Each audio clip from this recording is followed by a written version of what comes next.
প্রকৃতিতে সাপদের নিয়েই আমাদের বসবাস। মূলত আমরা পছন্দ করি বা না করি, সাপেরা বাংলাদেশের সর্বত্রই কিংবা পৃথিবীর সর্বত্রই থাকবে এবং এদেরকে সাথে নিয়েই আমাদেরকে এগিয়ে যেতে হবে। বাংলাদেশে প্রতি বছর একটা উল্লেখযোগ্য পরিমাণ মানুষ সর্প দংশনে মারা যায়। যদিও সচেতন হলে এই সংখ্যা পরিমাণ কিছুটা বা অনেকটাই কমানো সম্ভব হতো। এখনকার সময়ে এসেও মানুষ সাপের কামড়ের পর ওঝা, বৈদ্য বা কবিরাজের কাছে চিকিৎসা নিতে যায়, যার ফলে মূল্যবান যে গোল্ডেন টাইম বা সাপের দংশনের পরবর্তী 100 মিনিট যে সময়কাল সেটি নষ্ট হয় এবং এজন্যই কিন্তু অনেকে শুধুমাত্র মৃত্যুবরণ করে থাকেন। মূলত সাপে কামড়ানোর পরবর্তী 100 মিনিট একটি গুরুত্বপূর্ণ সময় আক্রান্তের জন্য।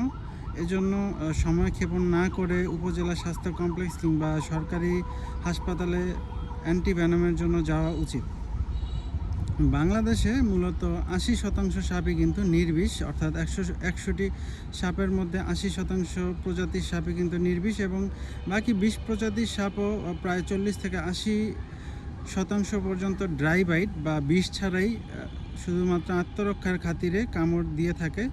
যদিও আমাদের মধ্যে এখনও একটি বিশ্বাস প্রচলিত রয়েছে যে সাপের কামড়ে ওঝা, বৈদ্য কিংবা কবিরাজ সেই বিষাক্ত সাপের কামড় থেকে ঝাড়ফুঁক বা কবিরাজি চিকিৎসার মাধ্যমে সারিয়ে তুলতে পারে।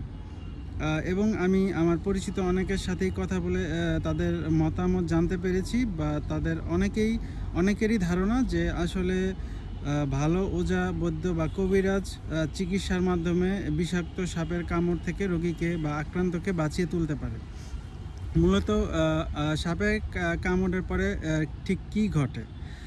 যেহেতু আগে বলেছি যে বাংলাদেশে যে 20 প্রজাতির বিষধর বা ভেনোমাস স্নেক রয়েছে এবং তাদের মধ্যেও প্রায় 40 থেকে 80% সময়কাল পর্যন্ত তারা কিন্তু ড্রাই বাইট করে থাকে, অর্থাৎ তারা সে সময় বিষ যেহেতু ঢালে না, সেক্ষেত্রে সে রোগী বা আক্রান্তকে সেসব ওঝা, কবিরাজ বা বৈদ্যের কাছে নিয়ে গেলে কিন্তু তারা ঝাড়ফুঁকের মাধ্যমে তাদেরকে সুস্থ করে তুলতে পারে, কেননা তাদের শরীরে কিন্তু বিষের উপস্থিতি ছিলই না।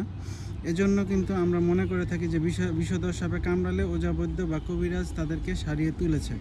অথচ অনেক ক্ষেত্রে ওঝা, বৈদ্য বা কবিরাজ যখন তাদেরকে বিষধর সাপের ছোবল যখন ড্রাই বাইট নয়, সেটি ভেনামাস বাইট ছিল, তখন কিন্তু সেই রোগী বা আক্রান্তকে কিন্তু তারা সারিয়ে তুলতে পারে না এবং মূল্যবান সময় ক্ষেপণ করে তাদেরকে হাসপাতালে নিয়ে যেতে বলে এবং তাদের সাধারণত মৃত্যু ঘটে। আর অধিকাংশ ক্ষেত্রে কিন্তু মানুষ ভয়ের খাতিরেই কিন্তু অসুস্থ হয়ে পড়ে, যদিও তাদের শরীরে বিষের উপস্থিতি থাকে না। এমনকি অনেক সময় নির্বিষ সাপের কামড়েও কিন্তু মানুষজন অসুস্থ হয়ে পড়ে শুধুমাত্র ভয়ের কারণে বা অসচেতনতার কারণে। এজন্য সাপে কামড়ালে সম্ভব হলে সাপ চিহ্নিত করে বা সাপের বর্ণনা জেনে সময় ক্ষেপণ না করে দ্রুতই উপজেলা স্বাস্থ্য কমপ্লেক্স কিংবা সরকারি হাসপাতালে চলে যাওয়া উচিত। ওঝা বা বৈদ্যের, কবিরাজের কাছে গিয়ে সময় নষ্ট না করাটাই বুদ্ধিমানের কাজ। সকলের মধ্যে সচেতনতা জরুরি, যেহেতু সামনে আগামী বর্ষাকাল রয়েছে, এজন্য বর্ষাকালে সাপের উপদ্রব কিন্তু বেড়ে যায়। সকলের সচেতনতাই পারে সাপে কামড়ানোর মৃত্যুর হার কমাতে। সকলে ভালো থাকুন, সচেতন থাকুন, সকলকে সচেতন করুন। আসসালামু আলাইকুম ওয়া রাহমাতুল্লাহ।